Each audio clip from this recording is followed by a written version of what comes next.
कर्ज काढून धरणी माय कशी बशी पोचली, कोपला हो वरून राजा ढगफुटीही झाली. पाण्यानं लुटलं धान, त्यानं केलं सारं वजा.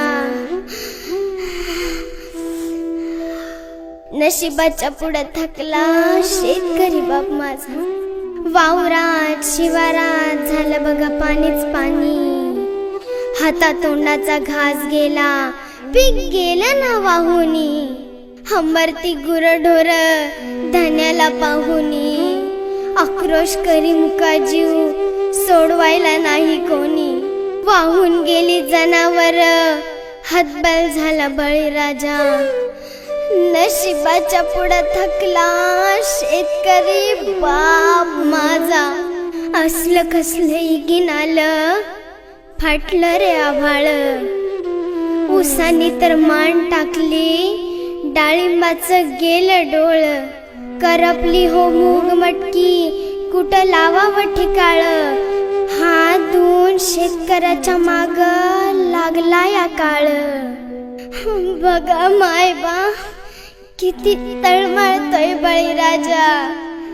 नशिबाच्या पुढे थकला शेतकरी बाप माझा. हे देवा, हे देवा, हे देवा, तू सत्याचा वाली ना रे. 8 महिने झालं प्रत्येक जण कोरोनाच्या भीतीने घरात होता. त्याच वेळेस माझा शेतकरी राजा प्रत्येकाचं पोट भरण्यासाठी न घाबरता शेतात उभा होता.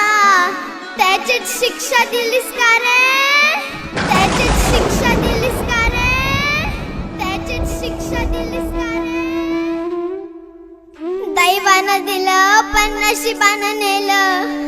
शेतकऱ्यासाठी सांगाय तो कुणी काय केलं.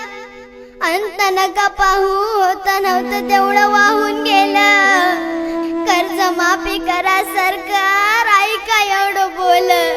सह्याद्री मी लेख शेतकऱ्याची मांडते गारानं विनंती माझा. नशिबाच्या पुढं थकला शेतकरी बाप